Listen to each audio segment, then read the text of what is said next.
It's recording now. Okay, well, Noah Revoy right here, and your book is Reprogram Your Life, Pathway to Agency. And you wrote it with Ryan Drummond.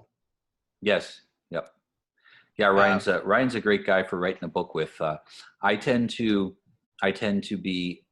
assume people already know a lot of things, and so I write at this certain level, and Ryan's very good for helping me make sure that I got all of the background information and added about a third to the book and filled it out really well.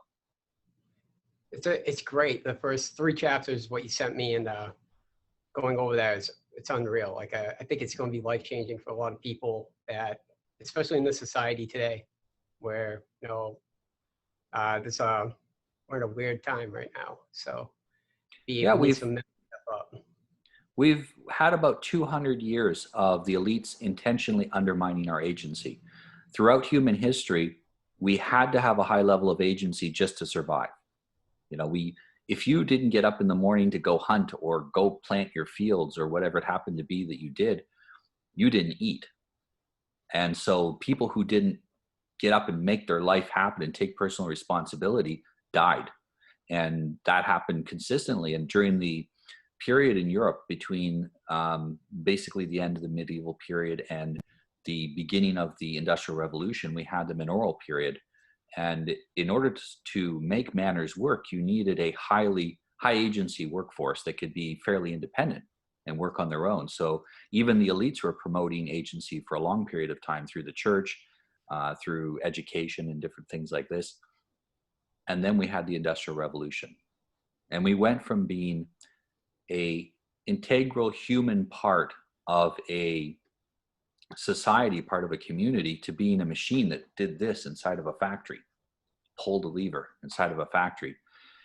And that doesn't work for high agency people. We tend to want to have a lot more control over our lives. And so that began the undermining of human agency at an industrial scale. And 200 years later, roughly, we're really suffering from it. Definitely. Can you fill in everybody what agency is, like the definition? Yeah, sure. What agency is there's 2 parts to agency. It is the understanding or the knowledge that you are responsible for your own thoughts, your own emotions, and your own actions, and that you own the outcome of it. So basically that you are in charge of your life. And then there is also the skills that are necessary to go along with that.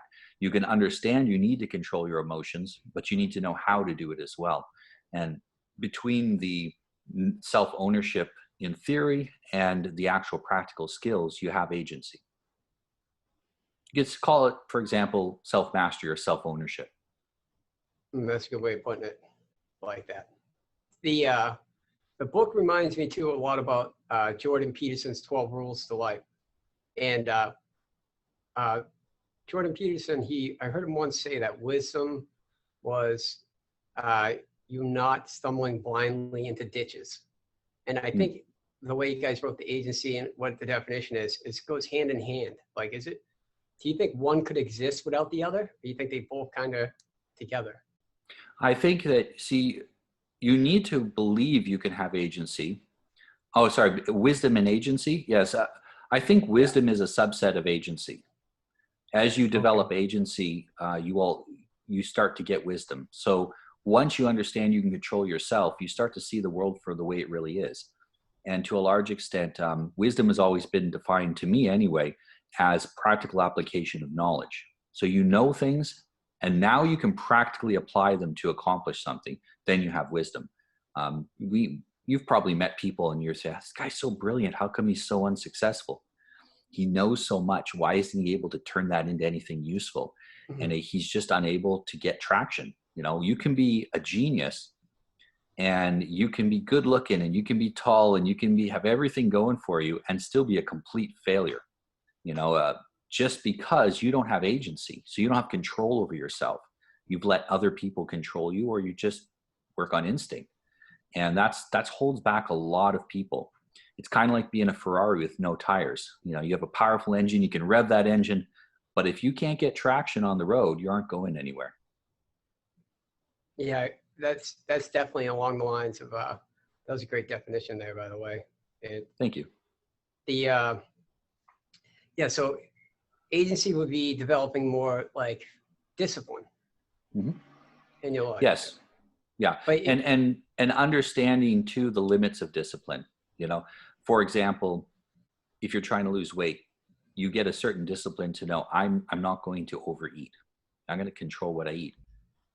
That might mean that you understand too that you can't buy junk food and have it in your house because you're unable to prevent yourself from eating it once it's in front of you.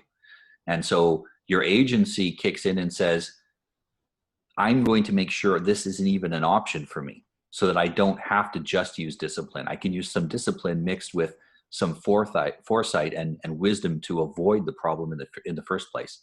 And that really can help you to achieve your goals. I think this also would go very well with drug addicts. Like I'm a recovered, I was addicted to oxys and 4 years almost now. And it took a lot of kind of unlearning a lot of stuff to develop a whole new me, a whole new path. And the agency that you're referring as, that is exactly what I had to go through to be who I am now. And I still have a long way to go, obviously, like we all do in that journey. But I think it goes along the lines with that, where help you find meaning as well, and to be, you refer to it in the book as to be a better individual for the community as well as a family. And I think that's great. Do you, we're going to have to cut out a second. Hold on one second. No problem. Sorry, man. No, it's okay.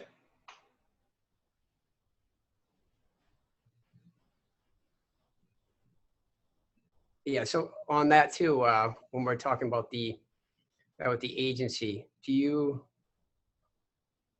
goes into masculinity too. Like, do you think we're at a society where there's not really any more alphas, males out there?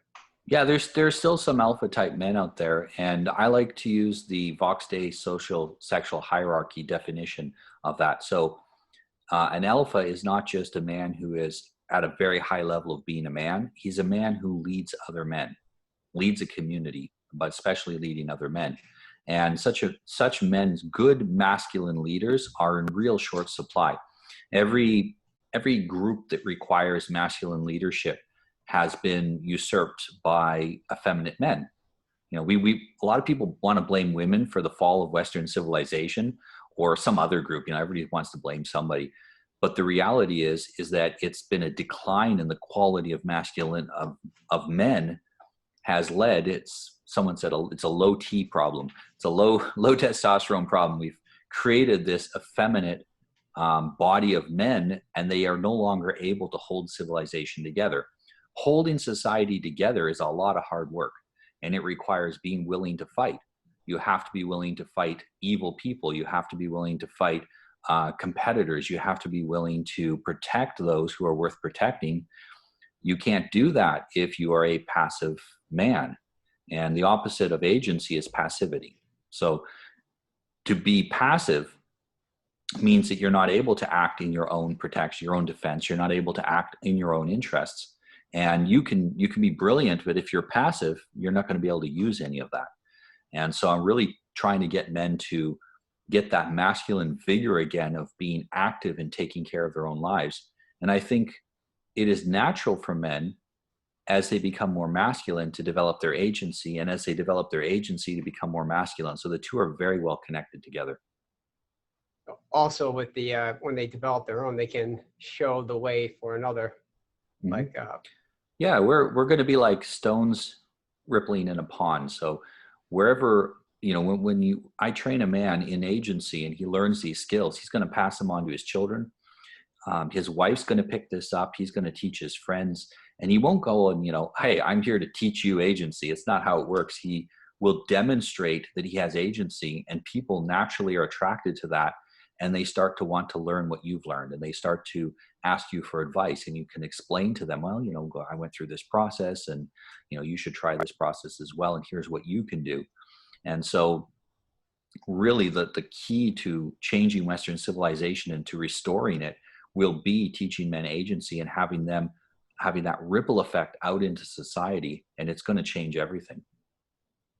Do you think agency too provides the individual to stand more firm in his beliefs? Yes, absolutely. One of the things that I'm really what's really concerning to me about men, and we see this in 2020, is how easy it is to manipulate them. Not just men, women are a little easier to manipulate because they are more agreeable, and they're manipulating people is wrong, but women being agreeable is just part of human nature. The problem is that when men are also manipulatable, we have an entire society that we're told, put on a mask, social distancing, don't visit your grandma. And we get all of these, what are a lot of infringements on our human rights because of what is a fairly mild, basically a fairly mild flu that only kills, you have an almost 100% chance of survival. And we've given up all of our rights and freedoms for that. Yeah, I agree. Nobody's standing in the street fighting for their rights. They're just like, oh, okay, I'll go home. I'll do what I'm told. Yeah, I see it too. It's a weird, especially with the mask thing to me. Like I have cystic fibrosis, and like where I should be one of the ones they say like is most susceptible and should be wearing a mask all the time.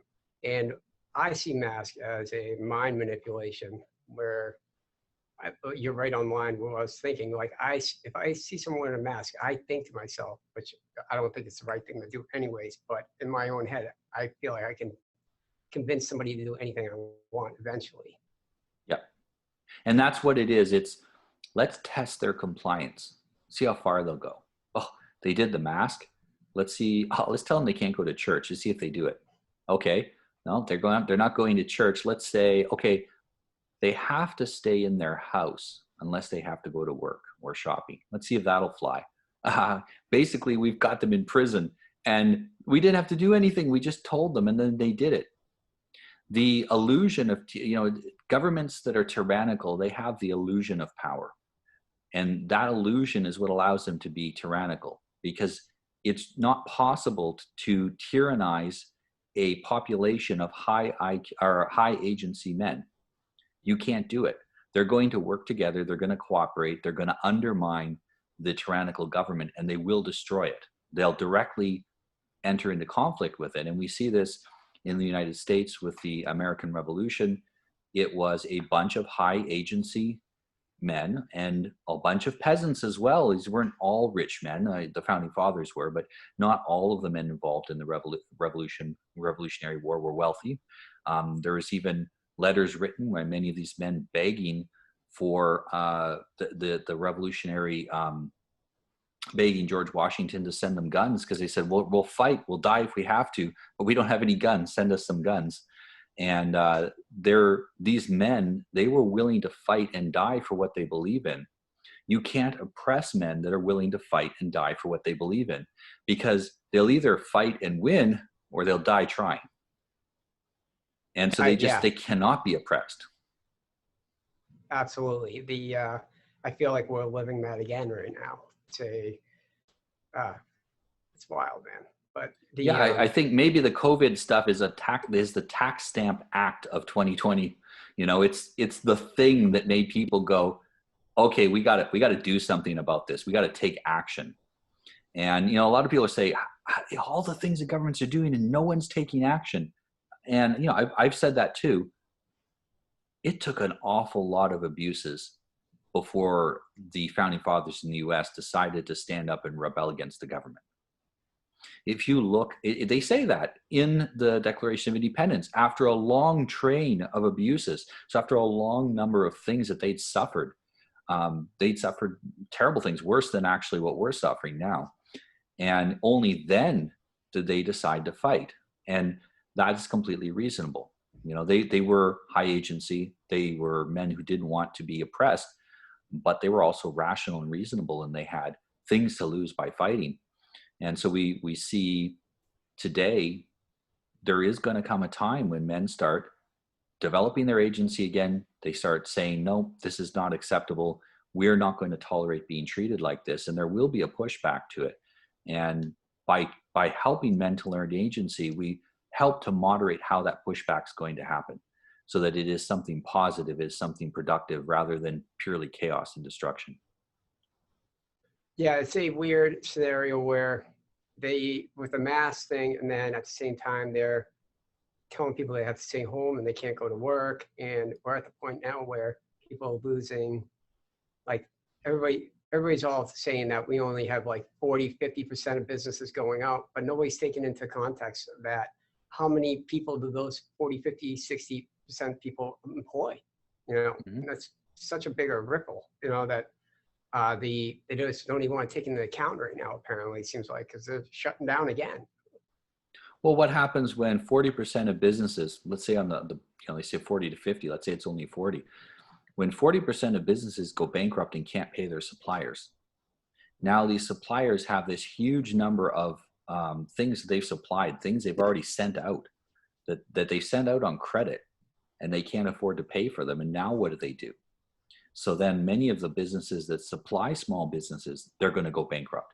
An example of that is vineyards in Europe here, who supplied restaurants, are having a hard time because the restaurants are closed. And after 8 o'clock now, even if they're open, they can't serve alcohol, which I don't know how that has anything to do with, I don't know how that has to do with COVID, but this is one of the rules they put in. And I swear they're just trying to sabotage the small businesses. It's not about COVID. And the result is that now they have stocks piling up. And, at least it's a kind of produce that doesn't go bad right away. But there'll come a time when the bills are due and they're not selling anything, and there's going to be a mass collapse of that industry. And then after that industry collapse, the industries that supply goods and services to those industries collapse, and it's a chain reaction all the way down to the bottom. And this is what we're facing, is that chain reaction. And once the chain reaction has started, even opening the economy up again may not be enough. Yeah, I don't think it will be enough, especially with, it looks like like Walmart, you can say, we use an example, monopoly. It's like, it seems like they're trying to make it where that's the only place you can go. You have to go through them for anything to survive. Yeah. And that brings me to this, I want to touch on the red pill and blue pill. You mentioned in the book, and then you take it a step further to a black pill, white pill. Can you just explain to everybody what that is? Yeah, so a lot of people have heard about blue pill and red pill, and it comes from an analogy from The Matrix. And essentially it was a choice that the character was offered. He was saying the character was offered the choice that you can find out the truth about reality and find out where you really are and how bad it is, or you can close your eyes and go back into the Matrix, go back into the unreality, go back into the dream, forget about everything, and just live oblivious to reality. And of course, the character chose to follow the red pill, which was reality, instead of the blue pill, which was the unreality. And that's the foundational meaning of the red and blue pills. It has been distorted to some degree mostly by people who are not working in good faith. They're not using those analogies correctly. But beyond that, a lot of times people will get the red pill and they'll say, okay, I accept that the world is not perfect, and I accept that there's all these challenges and difficulties, and I accept that no one's coming to save me, and the government doesn't really love me, and it's not really my mommy and daddy, it's actually a bunch of psychopaths that are trying to manipulate me. And that's really depressing, and I'm sad about it, and I don't want to live. And that's the black pill. It's nihilism. There's nothing I can do to fix this problem, so I might as well just party it up and live a life of pure hedonism and enjoy myself, because eat and live and marry for today, for tomorrow we may die. This is an old thing. It goes back to the story of Noah in the Bible, that the people of his time, they just said, hey, the world's going to end, who cares, let's just party it up until then. And we're all going to die eventually. Basically, it was a whole world of YOLO. You only live once. Yeah. And that's what the black pill gives you. It gives you that hedonistic nihilism. The reality is that you can take instead the white pill, and you can say the fact that it all relies on me means I have power and control over my life. I have limited power and control because I'm not omnipotent. I'm not a god, I'm a human, but I have a lot of power to affect what happens to me. I can tolerate or not people in my life. I can choose how I'm going to look. I can choose how I'm going to live. I can choose to consume or not consume substances. I can choose to overeat or not overeat, exercise or not exercise. I have a lot of power over my life. And that's the white pill. It's hope. It's hope that you can have a good life. No matter what's happening around you, no matter how bad things are getting, there is a path through it. There is a way to get through it. And there is hope on the other side, and sometimes that hope might not come in our generation. In Europe, during a very short period of time, all of Europe was conquered. Most of Europe was conquered by a Muslim invasion, the whole south of Europe and even into some parts of Central Europe. It took 700 years to reconquer Europe. 35 generations. Can you imagine starting a project and ahead of time you knew this could take 700 years to complete? It could take 35 generations. The people who completed the project you started will be so far into the future that they don't remember. There's no memory of you anymore. Amnesia. Amnesia. But the project you started lives on. Your child, in the sense of the thing that you started, your creation, lives on. And the kings, the Europeans who started the reconquest, they had no idea how long it would take. And they realized that this was a tremendous struggle. And so they set up a system of structures in European society to strengthen it. And the mineral system was a part of that. And it was a system of teaching people to have agency so that they were invulnerable. Even if you were in a front line on the edge of this reconquest and you were cut off and you were, having to basically be surrounded and still survive, how do you do that if you don't have orders? It wasn't like today where you can phone orders into the front line. Wars took 35 generations to complete. They functioned very slowly in a much different way than we do today. And I really think that fixing Western civilization is not something that we're going to do. You're not going to be watching your watch while it happens. It's not going to be a 10-minute job or an hour job. I think it's going to be a multi-generational task. It took some generations for us to get into the mess we're in, and it's going to take some generations to get out.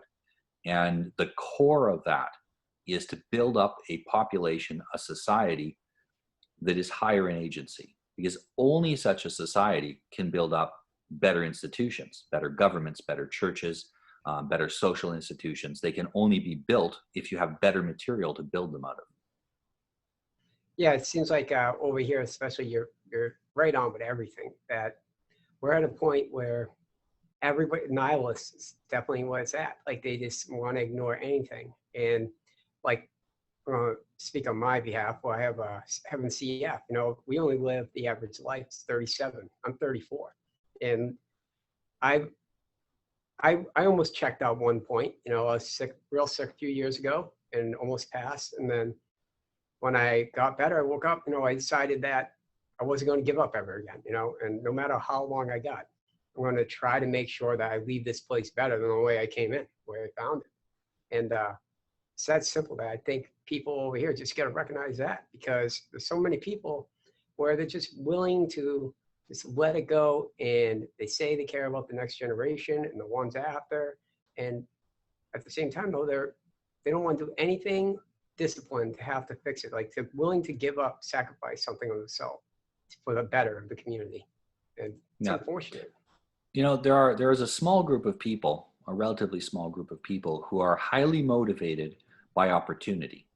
And those are the kind of people that become entrepreneurs. They're willing to take great risk because opportunity is their motivation. So my opportunity for me is that I can make the world a much better place through the things that I'm teaching people, through the training that I'm giving, and through the influence that I can have on people. And that drives me to take big risks, to put a lot of effort into things. And I don't always know how that's going to turn out, but most people are actually driven by fear of loss. So they're more worried about what they could lose than what they could gain. And so they will keep a status quo, no matter how bad that status quo is. And you'll take something away from them and they'll just re-level up the status quo. They'll figure out where it is now. and that becomes the new status quo to them, and they just want to hold on to that, and they get almost a Stockholm syndrome where they start to enjoy being oppressed. You know, they like to be, we used to say this with certain political groups, oh, that group likes to be oppressed this much and that group only this much. You know, everybody likes to be oppressed, but the amount that you like to be oppressed depends on your political ideology. And it's essentially the amount that you like others to have power over you. And in order, you know, as you develop agency, it becomes uncomfortable for you to allow others to have power over you. And you start to want to exercise power over your own life, and you realize the benefits of that. Yes, there are risks. When you become a man of high agency, you become dangerous to the system. You become very dangerous to the system because they can't control you and manipulate you anymore. They can convince you to cooperate through a mutual process of cooperation that's beneficial for everyone, but they can't manipulate you. They can't take more from you than they're giving. They can't have that kind of a toxic relationship that most of us have with our governments and with our institutions. And once you become dangerous, you get marked by the system. And yeah, I had my Facebook account deleted a couple of days ago because I'm part of a group of people that is marked by the system as being dangerous. We have too much agency. We have federated together too tightly, and we are beginning to fight for our sovereignty. And they don't like that. And they want to keep us down. So there is that risk of loss. The reality is I lost nothing. I lost a digital account. That's nothing. Yep. Yeah, all of the people who matter are going to find me on other places. It seems like everybody kind of already is, everybody already is coming together on that. Like I just got Ryan Drummond just reached out to me actually right before we jumped on. And yeah, that's something that over here right now is, you know, I know the same people, you know, and like a bunch of them jumping off, getting taken off. And I was going to bring that up next, actually, was to see if you could explain that situation. And I reached out to Tim Pool the last few days, like I'm friends with him there. And he just looked at everything this morning, looks like. So I'm hoping to hear something back from him where we go, you know, something where we can get it out here in the media, because the media obviously ain't sharing anything. And it's unreal to see how brainwashed everybody is with the media. Now, Marxism, the objective I read once was like, you point the finger at someone else and you do the same exact thing. Now, I've noticed when in the hospital here, talking to everybody leading up to the election tomorrow, that every single thing they think is actually the opposite of the person, you know, what's going on. And I never thought it was this widespread, like it was this bad, until sitting in here talking to everyone. I'm like, well, and this goes way back beyond Marxism. Marxism is a modern reinterpretation of the idea. Some people say it's a Luciferian idea of the inversion of principles. So everything gets turned upside down. What is good is bad, and what is bad is good. The Bible does kind of mention that, says, you know, don't, you know, it's saying basically that it's unforgivable to put good for bad and bad for good. You know, it's basically one of the worst things you can do. And this is actually a very old thing that people do in order to manipulate and control people. They convince them that good is bad and bad is good and up is down and down is up. They're trying to confuse you and keep you in such a state of panic that your amygdala basically blanks you out and you stop being a functional human. You know, human beings, we've got the neocortex up here, and it works our way all the way back down to the brain stem here, which is kind of our instincts. That's where our, you know, we get hungry, it's coming from back here. We get thirsty, or we're, you know, we crave something, it's coming from back there. And they want us functioning at that level, because then they can train us the way that we train a dog. You know, a dog craves your attention. It craves your approval. And if the government can get us to give attention to their media, and that we can start to care about their approval or the approval of the crowd, then they can control us, and then they can train us. And the most profitable business in the history of humanity so far has been the herding of humans, the farming of humans. And that's essentially what they're trying to do to us. Now you can imagine if all of a sudden one of your cows stands up on two legs and starts thinking for himself, what kind of a danger that presents to order in the farm. And basically, if you're a man of agency, you've done that. You've come into this position where you're threatening the order of the situation, and they're either going to have to deal with you, eliminate you, or they're going to have to let you out of the farm, one or the other. And if we're alone, this is one of the things I say too, once you have agency, you will be naturally drawn to other men with agency. And you will start to form groups, and you will start to get involved in your community, because that's part of having agency, is recognizing that you as an individual are limited. You're limited by the fact that you only exist in one place and that you are a single individual. Doesn't matter how big and strong you are, 2 or 3 other men can take you down. It also doesn't matter how weak you are. If you're allied with enough men, you can take down somebody else. And so we start to recognize that we have to work with and cooperate with other men, and that we have to create organizations and structures for our own benefit, and to deny tyrannical governments and people who want to have control over us, to deny them that ability to manipulate us, and that we're much stronger when we work together. This is part of the reason I think the COVID lockdowns have happened, is to keep people apart, to break down that cohesion that was happening. Before COVID, I heard a lot about the French protests that were going on for almost a year. Have you heard about them at all since? No, over here it's weird too with the media. There's all you really hear about over here is just Trump's bad. That's really it. It's pretty simple. Yeah. But I was curious about, because you're in where, Spain? Is it Spain? I'm in Portugal. So Portugal. Just beside Spain. So like over there, what's the media like over there saying about us? Because we must be a laughing joke to everybody right now. Well, what the media does is it's very convenient for them. So they will use U.S. politics. They'll talk more about U.S. politics than their own politics. And it's kind of like, look what's happening over there. Well, we're stealing your money, And it's a convenient way for them to distract people. So they don't have football right now to distract people. So they don't have any kind of sports right now. So they have to use politics to distract people. And so they're hyping it up. The news, there's really not enough news to fill up the amount of hours that the TV spends on news, on truly newsworthy things. And so they have to extrapolate and create. And the more panicked and excited they can get people, the more attention they get, the more money they get from sponsors. And so even in a so-called independent news channel can't be independent. Because if it's truly independent, if you have a news channel that says, yeah, look, everybody, it's not a big deal. Chill out, relax, go enjoy your family, turn the TV off. How hard is it going to be for them to get advertised? It's going to be pretty difficult.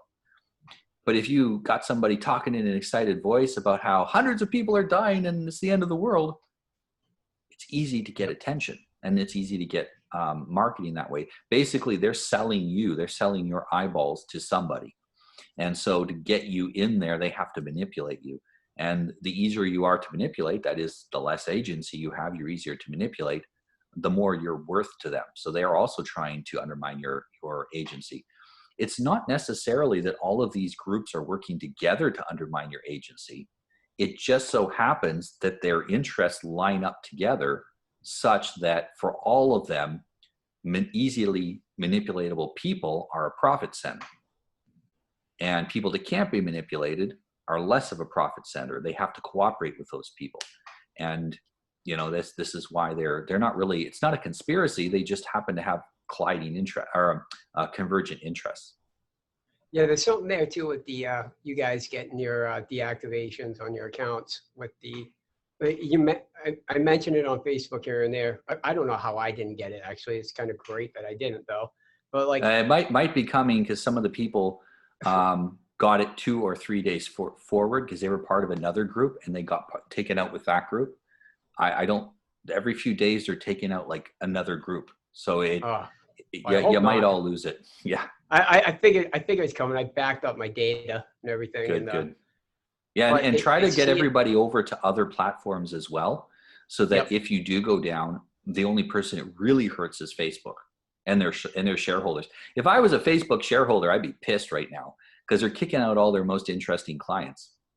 Absolutely. And at the same time, it's kind of scary though, because we look at it, I look at it this way. I'm like, okay, so they influence elections so much right now, the Facebook, that if there's nobody there to point out what's really going on, it's like, it's just so easily to make the herd go vote for whoever they want. And like I was saying, when I came in here, that, you know, I found out that all these people think the exact opposite of what's going on and pointing the finger somewhere else, where if nobody's pointing it, like telling the truth out there, then it's kind of like the majority of it where, you know, we're going to be in some real high water. And you have to understand too, the people that you're meeting at the hospital, they work in a large institution. Is it a government hospital or a private hospital? Yeah, it's big. It's a Mass General in Boston.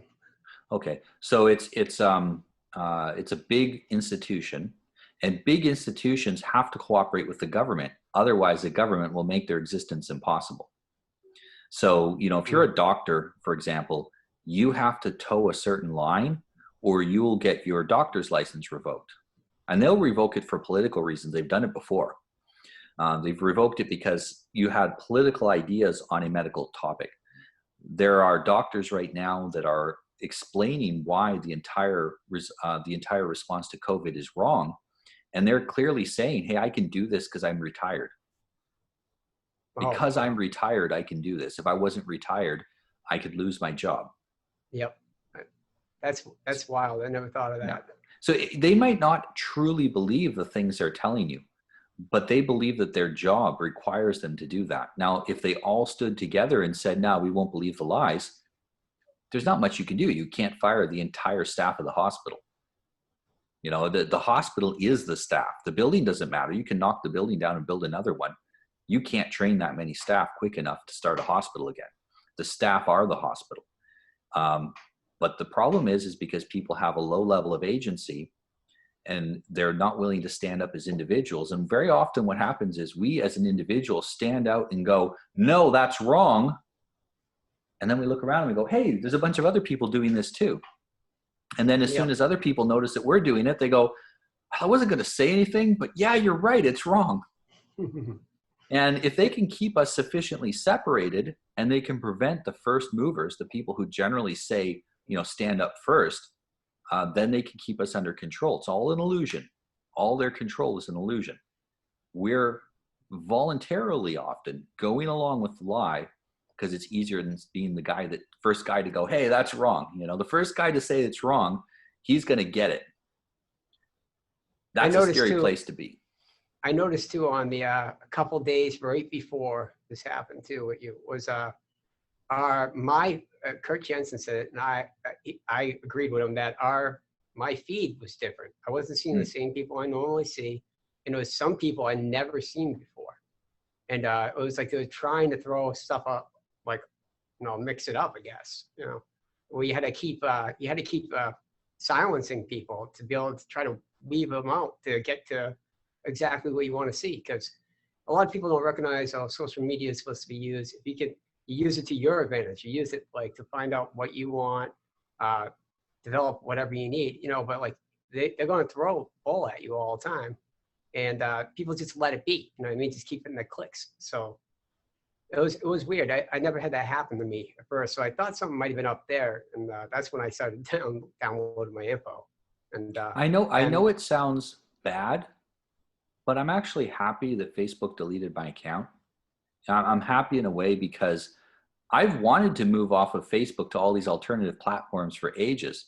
And I went and created an account on all of them, but there was nobody there. Yeah. And this week, it's full of my friends. They're all there because they all got deleted from Facebook. Facebook literally committed business suicide. I mean, MySpace legitimately lost the competition. Facebook's decided that they just don't want to be in business anymore. I think it's too, it helped in a big way that it showed the Game B guys and that kind of side that we're all in the same fight. Yep. You know, it's not like, you know, they might not like us, whatever, but the only way we're going to be able to really make a difference is people are going to have to jump in it together. And I hope they recognize that, but I know that some of them that did get removed, it seems like they're getting onto it, you know. Yeah, and I think the reaction to being removed will depend on people's level of agency. You know, crap happens to you, and the question isn't, oh, woe is me. The question is, okay, what do I do next? What's the next move? And Yep, you you got could to think about always it. keep moving. Yeah, you could think of it if you're, you know, imagine that you're in a firefight and someone's shooting at you. You know, you don't sit there going, oh my goodness, I'm in a firefight, I'm being shot at. No, you're running, you get cover, and then you return fire. And you do it as fast as you can. You keep moving, you keep shooting, you keep fighting. And the moment that you stop fighting, you're dead. Yeah, And, my you know, go ahead, go go ahead. ahead. Well, my first real career job I ever took was golf course. I was a superintendent, and right before I became a manager, I met a guy that was a regional supervisor for all the superintendents. It was a club corp owned it. It was like 110 courses they owned, and he gave me some great advice that stuck with me. He said, "Justin, no matter what you think, you always want to keep moving forward. Even when you're standing still, you're never really standing still. Slowly moving backwards." And Yeah. I remember that to this day, and it always has kept me motivated, and like that's right up the alley what you're saying there. Yeah, a lot of people are concerned with COVID about how many, you know, and it is concerning. The people are becoming depressed, they're becoming unhappy, they're starting to psychologically break. And what I'm seeing is not a collapse of civilization, I'm seeing a bifurcation. The strong people are getting stronger. You know, there's all these people are like, you know, I always wanted to take my kid out of public school and homeschool him. Mm-hmm. And I finally did it because the school is just terrible. You know, I always wanted to delete my Facebook account and now it was done for me. So, you know, it has to be this way. And then there's the people that are breaking on the other side. And there's going to be no normies left in a few months. Everyone's either Yeah. going to be broken or hard as a nail. And in the long run, that's very good for society. Yeah, it's weird being on there without you guys because, like, you never want to be. I'm not saying I'm the smartest guy in the room there, obviously, but like when you guys are on there, IQ's way higher than me. You guys always teach me something, and it feels like there's nothing for me to really want to look at. Like, it's odd. Yeah, it's great to be in a room with really intelligent people and listen to that conversation and follow along with it. And I'm always looking for the room where I find the guys that are above me, one level above me, and Yep. it's powerful because it stretches your brain. And if you want to get physically stronger, you have to incrementally lift slightly heavier weights over and over again. And you know, you want to do that regularly. If you want to get intellectually stronger, you have to listen to smarter and smarter people and expose yourself to more complex ideas and do that over time. And you're going to get intellectually smarter. But I think one of the real difficulties a lot of people have, and even in our circle, is they're incredibly intelligent and they are having a difficult time putting that into action. So I know what to do. Now what? You know, how do I actually do it? I know the theory, what I should be doing. How do I actually make it happen? And that's a big part of the reason I wrote this book. I originally wrote it really for our circle of people that we're in. And when I presented it to Ryan, you know, I was using it for courses. I was doing the beta versions of the course with people, and I presented it to Ryan for as an editor originally. And he said to me, he said, "This is great. This is really powerful, but this is written in like, you know, PhD level language, and normal people can't read this. Yep. You know, this is might as well be Latin." And he helped me to say it in a way that will appeal to the vast majority of people. And it's important that we, you know, if we are a little more capable, it's important we learn how to talk to people who may not be quite at our level, to bring these complex ideas down to the masses so that people can use them to make their lives better. Being a public intellectual isn't enough just to come up with ideas. There's very, very few of us who are truly coming up with anything completely innovative. And those individuals, they can be forgiven for not reaching out to the masses. But somebody then needs to take that information, make it accessible and practical and tolerable for those who are not at their level, and bring it down for everyone. The real riches of the 20th century did not come in the form of oil and gold and things. It came in the form of the knowledge that we've accumulated. And that knowledge is where the power is. It's where the real true wealth is. And never before in history have we had access to so much knowledge. And our ability, though, to put that knowledge into practice and do something with it, which is what wisdom is the practical application of knowledge. That ability has been greatly undermined. And, this is what the book looks like. Yep. Great. And really, this is, yeah, I thought so too. It was designed by a volunteer, actually, and did a wonderful job. But the ability to take what we know and use it to change our life, that's lacking to a large extent. And by learning agency, we can start to take all of these things we know and make something happen. A lot of the people I know that are some of the most brilliant people, they have a hard time figuring out what to do with all of that. Especially a lot of young people. There's a lot of young people out there, they go online, they realize, hey, I took the red pill. The world isn't the way I was told as a kid. And now what do I do? I know how to function in the system, but the system's broken and I just can't do that anymore. I can't be a part of that. How do I function outside the system? It takes a lot of agency to function outside the system or to function within the system as your own agent. That's something that takes a lot of self-discipline and agency. And really, you can learn that. You can learn the skills of how to do that. It's a lot about strengthening our mind as well. In order to be resistant to manipulation, we have to have a strong mind. We have to be absolutely convinced about what is right, what is wrong. And we have to have a process, an objective process to figure that out. We also have to know how to dig down into our psyche and find out where someone has planted a little button that they can push to get stuff from us. A lot of us have these buttons. I've noticed a lot of men have these buttons, and women that know how to push those buttons, they can come up to these men and they can get everything they want from them. This is the entire basis of the OnlyFans website, is that women have a button they can press in men and they can get money from men. And there's lots of women making tons of money on there. It's not about pornography. It's about that button in men's head that they can get in control of, and then they can control you and take and empty your wallet. And so men who are immune to manipulation, those buttons have all been removed. Now they're in control of themselves. And this is a powerful position to be in. Yeah, there's something about it where, like taking the red pill, once you recognize what's going on, once you see it, you can't unsee it.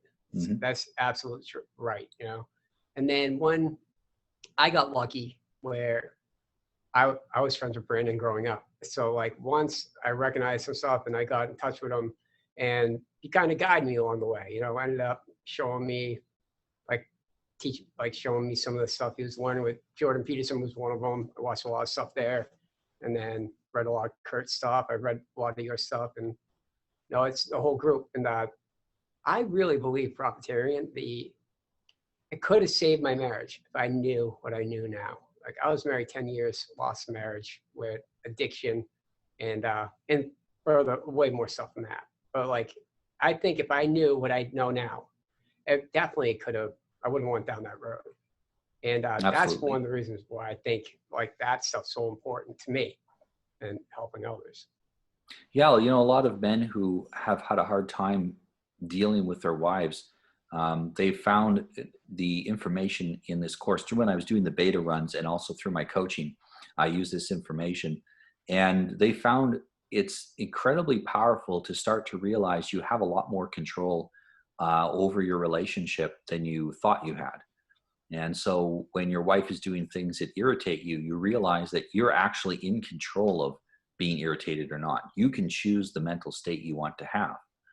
And by controlling yourself, it's less fun for her to push your buttons when there isn't any buttons to push.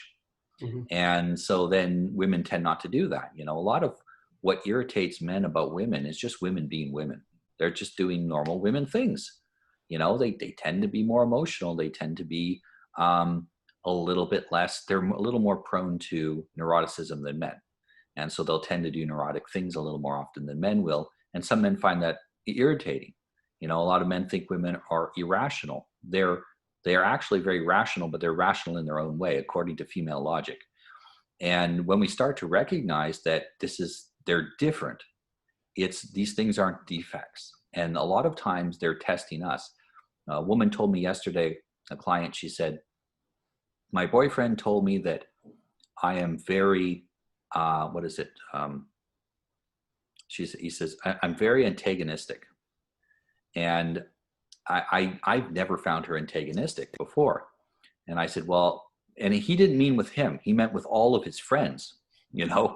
What it is she's just doing what women do. And if they see a man with weaknesses, they will poke those weaknesses until the man fixes them. This is something that women do. Children do this too. If children think that they can get away with something, they will definitely make an effort to get away with it.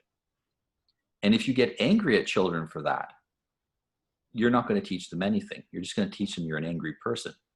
Instead, you have to accept the fact that that's what children try to do and simply not allow yourself to be manipulated by it. And that's a lot easier said than done, especially if you as a child were raised and be manipulated by your parents.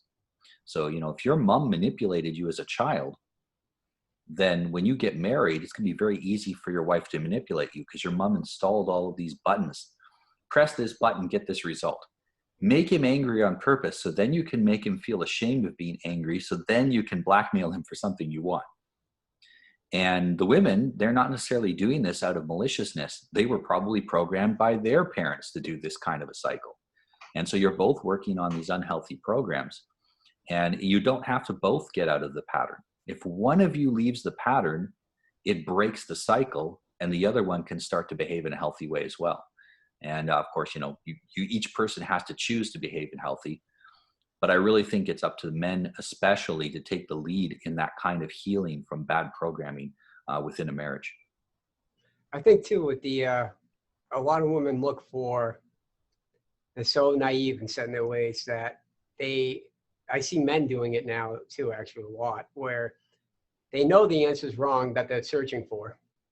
And they continuously try to ask in different ways for you to give them the answer that they want, when it's not the correct answer. No, and this is an old thing. People want to have their ears tickled. They want to hear what they want to hear, even if it's not true.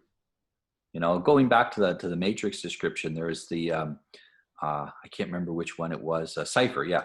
I think his name is Cypher. And so he's in the Matrix and he's eating a steak, and the other guy says, but don't you, the agent from the Matrix says, don't you care? It's not a real steak. And he says, it tastes like a real steak to me.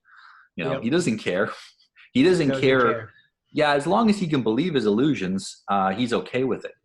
It's a super, super feminine way of thinking about things. And then a lot of women are like that. And throughout history, sometimes women had to be like that to keep themselves sane, because they ended up, women were basically property. They would get, this tribe of men was wiped out, and the women now belong to this tribe. And so in your head, you have to concoct some story that allows you psychologically to accept the horrible fate that you've just been thrust into with no choice over it yourself. And so women learn to disassociate and learn to basically tell themselves lies that they then believe. And they do that with kids as well. To some degree, it's part of how they keep kids in line. And keep them behaving, but it's not really healthy. And somewhere around 7 years old, you need to start giving up your fantasy life and start having reality enter into it. And that's really the job of fathers generally. The reality is everything that's in this book, your dad should have taught you. Yeah. I don't mean your in particular. I mean the watcher, the viewer. Everything that's in the book, your dad should have told you. And in all client sessions, the very first session I have with new clients, I say to them, why don't you go ask your dad the questions you're asking me? You save some money and you keep it private in the family. I never have anyone go, hey, that's a great idea. I don't really need this session. I'm gonna hang up now and go talk to my dad.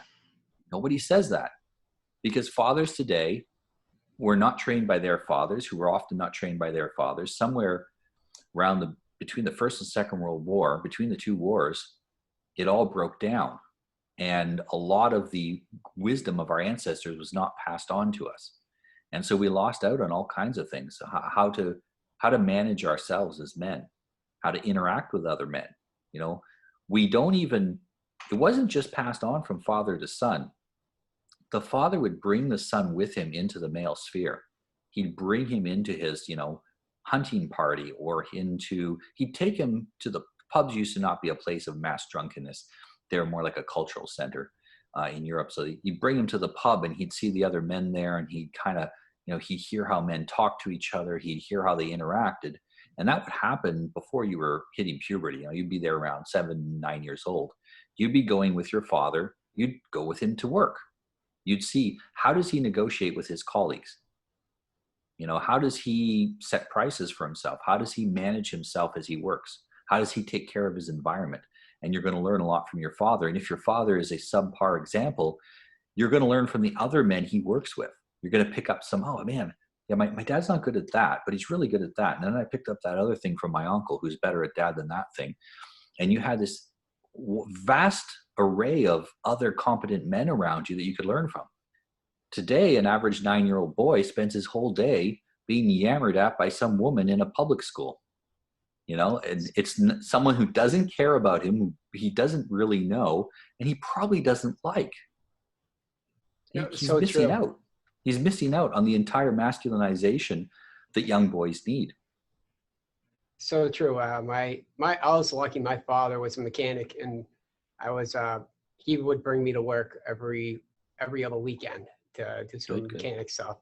When I was like that age, 7, 8, 9, 10, and those are some of my funnest times as a childhood. Being there, and it's like, yeah, we don't have, like you were saying, the masculinity of any alpha males. Like my niece and my nephew, the father figure is gone. He's never been there. And I'm the father figure towards him, and I'm blessed to be that. I don't have kids, but I'm blessed in that way. But it's it's a society falling apart by the men. They're not standing up for what's right, and it's about time they start doing it. And to a large extent, men don't truly become men when they're not part of a group of men. When we join together with other men, we improve each other in a way that is, it's amazing. It's rapid, especially if there's no women in the group at all, because we'll start to act differently around women. And when it's just men, it is, the trope that these, guys, they go into prison and they come out ripped and they know how to fight, and they're ripped and they're really tough. And they may not be good men. I'm not saying that's going to make you a better man, but it might make you better at being a man. It might make you more masculine. And it's not that they were in prison. It's that they were around other men a lot, and that there was a constant competition for survival. And we don't have the competition for survival part anymore at the moment. Depends what happens politically in the next few weeks. But we do have the opportunity to get together in groups of men and do important things. Those things might be going camping or fishing or hiking or hunting or whatever. They might be, doing something in your community, getting together and, renovating some older person in your community's in your neighborhood's house. She needs her house painted, and you get a bunch of guys together and you go and you do that. Men doing things together is way more powerful than men just being in the same room together. It's not just about the talking. It's about the working together, the actions together, that cooperation and that interaction. Men are meant to do something. Most of us don't feel very comfortable unless we're active and engaged in something. You could be relaxing right now. You could just be chilling out. But here we are doing something to make the world a better place, because we feel uncomfortable if we're not doing something positive. Yeah. And I think that's a very masculine trait. Yeah, I'm actually in quite a bit of pain right now too, to tell you the truth. But this is I enjoy doing this though too, socializing with you guys anyways. And I'm always with Brandon anyways, when I'm out, and I went down there for the 4th of July, Virginia too. And going down there to meet everybody that's in the same out with the same kind of mission we are, was a great experience to me. I'm not a guy that's ever been around really guns, to be honest, God's truth. And I never felt so comfortable though. It's kind of ironic. It is amazing how really masculine men make everyone feel comfortable. It makes you just feel safe around, you get around a bunch of other guys, especially they're guys and trust, and you feel super comfortable, even if you're heading into danger. You go into a dangerous situation, and you're basically, that was a dangerous situation. You're going to a dangerous situation with guys you trust, and you don't worry about it too much. You feel fine. You're more worried about letting your friends down than you are about the danger itself. And for women, we wonder why women are so unhappy in the last 50 years. The amount of both legal and illegal drug use in women has skyrocketed. I think they actually use more psychotropic drugs than men do. So that's like mood and mind altering drugs you get from the doctor. They use far more than men do. And the question is what's happened in society that women feel so afraid? They're drugging themselves because they're afraid, is what it is. The anxiety is fear of the future. They don't have masculine men around anymore. If there's masculine men around, that dissipates. That goes away. They feel safe. I think also it's I think it's also like media, like some of these shows they are watching, like 90 Day Fiance, something like that. Like, what is this? Well, that's why they don't have a good man around. It's female hysteria was a problem in the 1800s, and it was a problem before that as well. And basically those videos you've seen of the women having a total meltdown over, Trump or who he has appointed to the Supreme Court or whatever it happens to be. And they're having this complete meltdown. That's basically the modern manifestation of that. That happens when women don't have a strong masculine alpha man around, and it could be their father, it can be their brother, or it can be their husband. They don't have this man around to go, don't worry your pretty little head about that, dear. It sounds condescending, but it's not. Most women, they just want to have somebody they can hug them. And, most women are basically scared little girls that need someone to hug them and tell them it's all right. And a lot of women will get offended by that because they don't have anyone to do that for them, which in turn makes them afraid. And so they won't want to admit that that's true. But women who are in healthy relationships with men, they have not really a hard time admitting that having a strong man around makes them feel better, makes them feel comforted, and makes them feel safe. And, if you're a strong man and you don't have agency, you're a liability.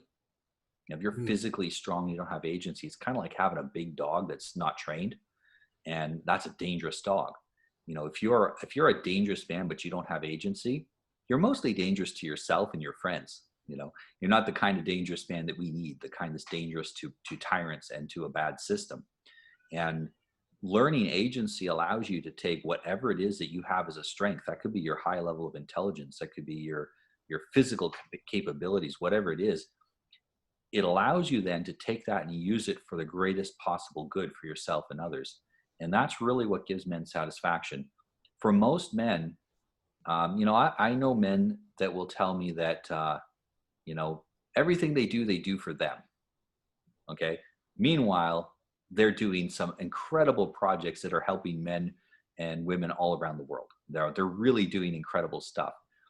And they like to tell themselves the story that they're doing this all for them, because it makes them feel good. Because they understand they don't want to be manipulated by people that say, do this for me. So they are doing it for them. But the reality is men who are purely living for themselves have a very hollow existence, and they tend not to be very happy. Men who can live for something that's much greater than them, a greater purpose, and especially a greater purpose that brings benefit to humanity, these men have true satisfaction in life, true happiness. And, when they grow old and they die, they can die completely satisfied that they have lived a life as good as they could live it. They've done everything they could do. And that's a fantastic place to be in, is to be completely satisfied. Don't know if you've heard of Maslow's hierarchy of needs. And at the top, so at the bottom is things like, you need to eat, you need to maintain your body temperature, you have, physical needs, you have social needs. And then way up at the top, you have the need for self-actualization. That means to be the ultimate version of yourself. And you can't be that unless you're engaged in something that's bigger than you. You have to be part of something that's bigger than you in order to be the best version of yourself. And I think for men, this is absolutely necessary. And we don't really get there. The lower agency we have, the lower on that pyramid We are. We're just trying to survive half the time. How many people do you meet today that are, I'm just trying to survive, man. You know, Yeah, there's I'm so just many out barely there. surviving. Yeah. And you can blame this on the world we live in. You can say, oh, the world's hard and that's why they're in that position. Well, if it was because of the world, then everybody would be in that position. Yep. Some people take hard situations and they make something out of it, and other people, it crushes them. And it's their level of agency that makes the difference. I like to think of what I'm doing in that exact way. Like CF, it's not fun, but to show other people similar to who I am, with suffering with CF, young kids and stuff, that you can use it in a way to do good, and it's, you always want to aim to be the best, like you were saying, the highest thing you could think of you being, aim to be that.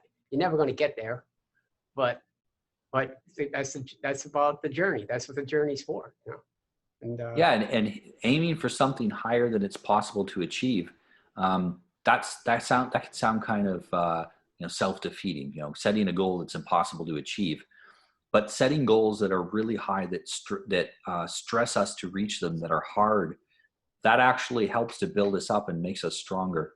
I used to give people the example. I'd say, if you were holding onto a tree branch, how long could you hold on to that branch? And they're like, oh, probably for a minute or 2 minutes or whatever they say.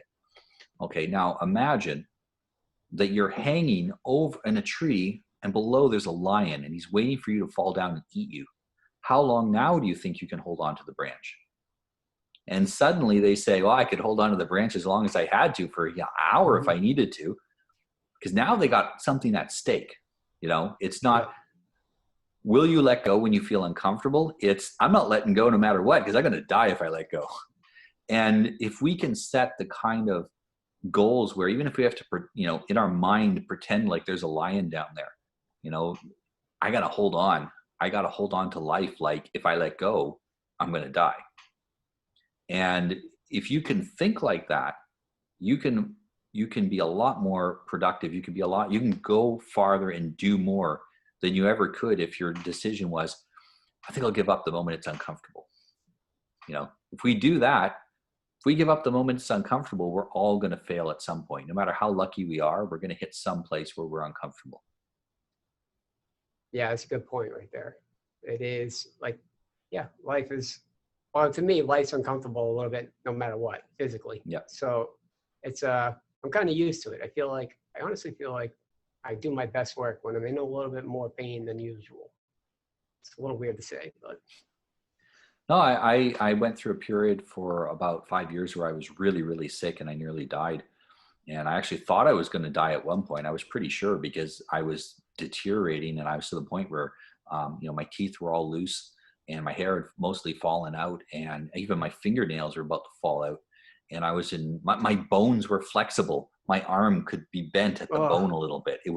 I was in really bad shape, and I was incredibly swollen, and I couldn't eat food. And because I couldn't eat, I was starving to death. And this is why my teeth were loose and everything. Fortunately, none of them fell out, but I could have just pulled them out. That's how loose they were. And I basically came to the conclusion I'm probably going to die, and there's nothing I can do about it. And the doctors can't do anything about it. They don't even seem that interested in helping me. And so I decided I'm going to have to become okay with it. I would become okay with dying. And the moment I became okay with dying, I decided, for a while, I'm not going to eat, because every time I eat, there's so much pain. If I'm going to die anyway, let's just make myself a little more comfortable. And that was the start of getting better. Accepting death was the start of death having less of a hold over me. And I started getting better because it was a problem with food. I was allergic to everything because I was having a temporary complete collapse of my system. And basically I went to a raw meat only diet for a while, and I got better. It took me years to get better though. And I think for a lot of people that you'll see that have a really good understanding of what's going on in the world, and they're really awake and they're unafraid to talk about it, are people who are either facing death or have faced death in the past. It changes you as a person. If you've been told you're going to die, or you have basically come to that conclusion on your own, you look at the world differently. Death doesn't scare you. And if death doesn't scare you, you're not afraid of anything. I had the same thing happen to me. I was on death's bed, signed my final rights, and ever since then, it's a weight off your shoulders where nothing can hold you back besides yourself. You do recognize that. I never knew that story about you. It's I don't want to say it's fascinating, but like it's inspiring. Yeah, it wasn't fun, but it did change who I am, and I didn't die. And it was funny because I remember I remember my 30th birthday, and I was so sick I couldn't get out of bed. I was so sick I couldn't enjoy being with my wife. I couldn't do anything. I was basically living dead. I felt like a rotting corpse. That's how much pain I was in. And it's about the time when I realized I thought I was going to die. And I thought, I'm 30 years old. I said, I know I'm a pretty smart guy, and I know that I've been healthy in the past. And, I really hoped at one point I'd have kids, and, but it looks like I'm just going to decay and die here in this bed in a foreign country, because I wasn't in my country where I was born. And I was like, oh, well, this is how it goes. And, well, if that's what happens, that's what happens. And that coming to that conclusion, what is the worst that could happen, and how will you deal with it? And that's one of the exercises that we do in the book is, what is the worst thing that could happen to you, and how would you deal with it? Now, I have people tell me the worst thing that happened to me is I die. And I'm like, and then what? And they're like, yeah, but then I'm dead. Yeah. So you don't have anything to worry about then, and we're always worried about what's going to happen. We're so worried about what's going to happen that we're very often not living. So many people are worried about getting COVID that they've put their life on hold. They're essentially dead. And it's not just COVID, it's everything. I see it that way too. It's so sad to see that, like, I have the most susceptible lung disease around, and I don't walk around with a mask on. Nope. It's so sad to see, but you try to tell them what's going on, and everybody's living in fear. It's really, and that's not a way to live. That's the choice to live in fear, and the choice of doing nothing. I'm more worried about not doing anything and what's going to happen to me going forward doing something. Yeah. And I wish everybody would think that way, but I find it ironic that you went through something similar too. It seems like people that have been on the edge are ones that do recognize what's going on here. And Kurt too. Kurt had cancer, and he thought he was going to die. Like this, NJ too had something with himself too. Yeah, a lot of us have had that happen. It's a pretty common life-changing experience for people who you will find later on the edge of making society better, because they've gone through all of that and they're no longer afraid to speak. And it's a psychological, it's a physiological change. And we start to live as if we'd already died. Imagine, you can't take anything away from me because I was willing to die. And that's really that's a lot of power that comes with that. And it's so, we're all going to die eventually. We are all going to die, but some of us will never live. Living in fear. I say this to my clients. Some of my clients come to me for relationship help to meet a woman or to meet a man, depending if they're a woman or a man. And I'll say to them, well, they'll say, oh, I saw this girl and I wanted to go up and talk to her, and I didn't. I'm like, what, why didn't you? What was the worst thing that could have happened? Oh, she might have laughed at me or made me feel bad. I'm like, well, she can't make you feel anything. You choose how you feel. So what if she laughs at you? So what? I mean, that's the worst thing that could happen to you, is a woman could laugh at you, So Who cares? Why do you care so much what she thinks? And when I can get them to a point where they're not worried about that anymore, they're not worried about failure, they're worried about not trying, all of a sudden everything in life becomes easy. The men who are a bit detached from that fear of failure, who, well, doesn't matter, I'll try, and if it doesn't work, it doesn't work. Those men tend to be very successful. They go out and they try. They'll try a million times. They'll see one time that's working well, and then they'll follow through on that. And then they end up having what they want. And that's true in business. It's true, a lot of my clients within a few months of starting coaching sessions, they get a big raise. And partly their behavior changes at work, so they become a lot more responsible. But partly too, I tell them to go ask for a raise. Like, what's the worst they could do? Fire you? So you collect unemployment insurance and go get another job. Collect your unemployment and get another job. How hard is that? It doesn't matter how bad the economy is. There's people that are never unemployed. They just go and find another job. And, if you're worried about that, go and find another job before you ask for a raise. Go find 2 or 3 jobs, line them up. So if you get fired, you go and pick one you like. And once the fear of getting fired is gone, the fear of asking is gone. If you ask a woman out and you're obviously afraid to ask her out, there's no woman in the world who's going to say yes to that. There's no boss who will say yes to your raise if he sees you coming in fear to ask him. You have to come up as if, I deserve a raise. I'm going to get one here, or I'm going to go somewhere else and get more money.